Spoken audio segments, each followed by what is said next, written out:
Hello everyone, this is Ankita Awasthi. Welcome to my channel Ankita's vision. So बच्चों, यहाँ पे Lucknow university के बारे में थोड़ी सी मैं अपडेट देने वाली हूँ। बेसिकली वो जो अपडेट है वो आपके लिए बहुत ज़्यादा इंपॉर्टेंट होने वाली है, क्योंकि इस वीडियो में मैं आपको ये बताने वाली हूँ। सबसे पहले तो मैं क्लियर करूँगी कि यूजी और पीजी की लास्ट डेट क्या है रजिस्ट्रेशन करने की, जिससे कि आप यहाँ पे यूजी में पढ़ाई कर सको और पीजी में पढ़ाई कर सको, जिस भी प्रोग्राम में आप इंटरेस्टेड हो।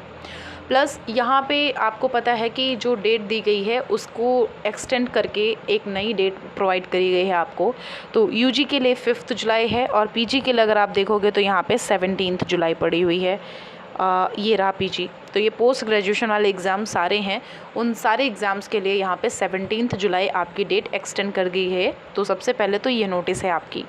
दूसरी नोटिस, आप अभी वीडियो को स्किप मत करना। अगर आप वीडियो स्किप कर दोगे तो काफ़ी कुछ आप लॉस कर सकते हो अगर आप लखनऊ यूनिवर्सिटी में पढ़ना चाहते हो। तो यहाँ पे मैं आपको ये बताऊँगी, सबसे पहले तो मैं आपको यही क्लियर करूँगी कि अगर आपको इसका एंट्रेंस एग्ज़ाम क्रैक करना है, मैंने आपको बताया था कि मैं लखनऊ यूनिवर्सिटी की पहले स्टूडेंट रही थी जब ग्रेजुएशन था। कुछ टाइम पहले यहाँ मैंने पढ़ाई करी थी, बट फिर मेरा जब कॉलेज दूसरे कॉलेज में नाम आ गया तो मैं वहाँ चली गई इसको छोड़ के।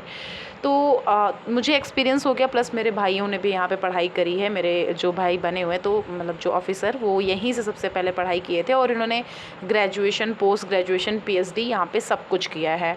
तो मुझे थोड़ा आइडिया है इसके बारे में। तो मैं आपको क्लियरेंस देना चाहती हूँ कि अगर आपको यहाँ का एंट्रेंस एग्ज़ाम क्लियर करना है तो एंट्रेंस एग्ज़ाम क्लियर करने के लिए सिर्फ कुछ ही बातों का याद रखना है। वो बातें क्या हैं कि आपको लखनऊ यूनिवर्सिटी में, अगर जैसे मान लिया कि एमए इंग्लिश करना है, हमने माना कि अगर आप यहाँ पे पीजी के लिए देखना चाह रहे हो, एमए इंग्लिश करना चाह रहे हो, तो आपको क्या करना है, कौन सा सिलेबस पढ़ना होगा, क्योंकि हमें नहीं पता होता कि एंट्रेंस एग्ज़ाम की प्रिपरेशन कहाँ से करें। तो अगर आपको एमए इंग्लिश पे प्रिपरेशन करनी है तो आपको इसकी ऑफिशियल वेबसाइट जो अभी ओपन हो रखी है, अभी हम आपको बताएंगे कैसे देखना है। यहाँ पे जो इनका बीए इंग्लिश पढ़ा हुआ है, जो बीए पढ़ा हुआ है, बीए में जो इंग्लिश का सिलेबस है, बीए में जो इंग्लिश का सिलेबस पढ़ा हुआ है इनकी ऑफिशियल वेबसाइट पे, हमें उस सिलेबस को कवर करना होगा। वो सिलेबस क्या है जो इनकी ऑफिशियल वेबसाइट पे पढ़ा हुआ है, जो हमारा सेमेस्टर्स में या ईयर्स में इनको पढ़ाया गया है बीए वाले बच्चों को इंग्लिश में, वही सारा हमको पढ़ना है।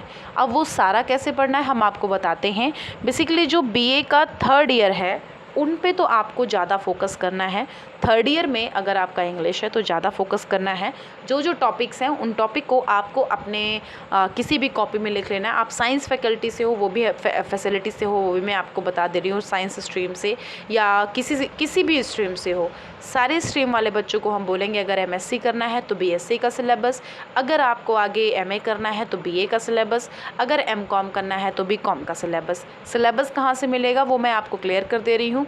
सारे टॉपिक पढ़ने की ऐसा ज़रूरत नहीं है, जो हाईलाइटेड टॉपिक्स हैं उनको पढ़ने की बहुत ज़्यादा ज़रूरत पड़ती है। वो हाईलाइटेड टॉपिक्स आपको खुद से पता होंगे, चाहे वो इंग्लिश हो, चाहे वो साइंस हो, चाहे वो कॉमर्स हो, चाहे वो कोई भी सब्जेक्ट क्यों ना हो, आपको खुद से पता होते हैं कि मेन हाईलाइटेड पोर्शन कौन से हैं। और आपने ग्रेजुएशन कर ही रखा है तो आपके वो सारे टॉपिक्स जो होंगे वो क्लियर भी हो जाएंगे। आपको तो खुद से पता ही होगा कि कौन से हमें पढ़ाई करनी है। अगर आप यहाँ पे, जैसे हमने बोला कि बहुत सारे बच्चे ऐसे होते हैं ग्रेजुएशन उनका एक उस सब्जेक्ट से नहीं हुआ होता है जिस सब्जेक्ट से उन्होंने पीजी सेलेक्ट किया है, तो कोई प्रॉब्लम नहीं है। वो पीजी वाले बच्चे, हमारे यहाँ के यूजी वाले बच्चों का आप सिलेबस कंप्लीट कर दो। तो सबसे पहले तो ये क्लियरेंस ले लेना कि यहाँ पे यूजी की डेट 5 जुलाई कर दी गई है और पीजी की डेट यहाँ पे 17 जुलाई कर दी गई है। अगर आपको यहाँ पे फॉर्म फिल करना है तो पार्टिसिपेट कर सकते हो। अब हम बात करते हैं कि मैम यहाँ पे हमें कैसे पता चलेगा कि यहाँ का सिलेबस क्या है हर डिपार्टमेंट का। तो आप नॉर्मली इस पे जाओगे, क्लिक करोगे इसकी ऑफिशियल वेबसाइट पे। आप इसकी ऑफिशियल वेबसाइट पे जब आप जाओगे, just a second, Lucknow university की आप ऑफिशियल वेबसाइट पे जाओगे तो जाने के बाद कुछ ऐसा इंटरफेस ओपन होके आ जाएगा। ऐसे इंटरफेस ओपन होके जब आएगा तो यहाँ पे आप देखो लिखा होगा स्टूडेंट कॉर्नर, यहाँ लिखा हुआ है स्टूडेंट कॉर्नर। आप स्टूडेंट कॉर्नर पे क्लिक करोगे, स्टूडेंट सपोर्ट पे जाओगे। स्टूडेंट सपोर्ट पे जाने के बाद जस्ट आप यहाँ नीचे जब बढ़ोगे तो लिखा होगा departmental time table. Departmental time table पे चले जाओ या फिर उसके जस्ट नीचे लिखा हुआ है कोर्स आउटलाइन सिलेबस, आप इस पे चले जाओ। कोर्स आउटलाइन सिलेबस पे जब चले जाओगे तो यहाँ वोकेशनल कोर्सेज़ का सिलेबस, को करिकुलर का, फैकल्टी ऑफ आर्ट्स का, फैकल्टी ऑफ कॉमर्स का, फैकल्टी ऑफ एजुकेशन का, फाइन आर्ट्स का, लॉ का, साइंस का, इंजीनियरिंग एंड टेक्नोलॉजी का, योगा का एंड इंस्टीट्यूशन, ये सारे आपको यहाँ पे सिलेबस मिल जाएंगे। यहाँ पे आप नॉर्मली यहाँ सिलेबस पे जब क्लिक करोगे ना तो ये सिलेबस में ये सारे यही सब ओपन होके आएंगे। आप खुद से देख लो, यहाँ पे सब ओपन होके आएगा। तो यहाँ पे आप देख लो फैकल्टी और डिपार्टमेंट दिया हुआ है, इंस्टीट्यूट सेंटर दिया हुआ है, सिलेबस टाइम टेबल अगर देखना है तो देख सकते हो, फैकल्टी मेंबर कौन से हैं वो यहाँ पे देखो नीचे लिखा होगा। और यहाँ पे एज सच ये सब कुछ लिखा हुआ है। आपके पास कोई भी ऐसी चीज़ नहीं है जो यहाँ पे बची रहेगी, आपको समझना है। जैसे कि हम अगर फैकल्टी मेंबर पे बात करें तो मैं आपको दिखा देती हूँ कि जो हमारे यहाँ पे एक रिलेटिव है, शायद वो यहाँ पे देखें, महेंद्र अग्निहोत्री सर, वो फिजिक्स डिपार्टमेंट में दिखेंगे।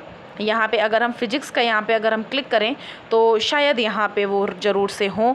तो यहाँ पे मेन ये हैं, फिर ये हैं, फिर ये हैं, और ये सारे हमारे फिजिक्स डिपार्टमेंट के सर हैं। और देखते हैं, क्या पता शायद सर हों। तो बेसिकली मतलब ये आप ऐसे अपने जो एजुकेटर्स हैं उनको देख सकते हो। और अगर आपको बेसिकली जानना है कि ये रहे, ये सर हैं, ये यहाँ पे एसोसिएटेड प्रोफेसर हैं। तो इस तरह से आप फैकल्टी मेंबर को जान सकते हो। सिलेबस कैसे देखना है वो मैं सिलेबस आपको यहाँ पे बता देती हूँ। सिलेबस जो है वो यहाँ से आपको देखोगे, जैसे हमने बोल दिया फैकल्टी ऑफ साइंस का देखना है।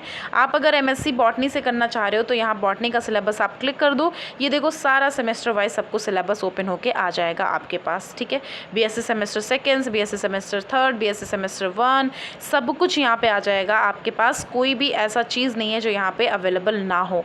ये देखो बीएससी बॉटनी लिखा होगा, बीएससी बॉटनी सेमेस्टर नंबर 3 और 4, सबसे लास्ट में बीएससी बॉटनी। और उसके बाद देखो यहाँ पे 19 और 20 नंबर पे देख लो लिखा हुआ है, 19 एंड 20 नंबर पे बीएससी 1, 2 और 3, 4 आप इनको देख सकते हो। अगर आप ये बहुत पुराना हो गया तो कोई बात नहीं, रिसेंट का देख लो, यहाँ पे ये रिसेंट का ऊपर अवेलेबल है। यहाँ पे ये आप ऊपर देख सकते हो, यहाँ पे बीएससी का अवेलेबल है। तो ऐसे आप अपने सारे जो सिलेबस है उनको देख सकते हो और ऐसे सिलेबस से आप अपना प्रिपरेशन कर सकते हो जो यहाँ का एंट्रेंस एग्ज़ाम होने वाला है उसका। प्लस हॉस्टल नोटिफिकेशन अगर देखना है तो यहाँ पे आप देख लो स्टूडेंट हॉस्टल्स। तो हॉस्टल पे जब आप क्लिक करोगे तो यहाँ पे हॉस्टल सारे लिख के आ जाएंगे कि कौन कौन से यहाँ पे हॉस्टल्स अवेलेबल हैं। प्लस यहाँ पे कैसे आपको अप्लाई करना है, तो यहाँ पे नॉर्मली अप्लाई ऑनलाइन कर दोगे।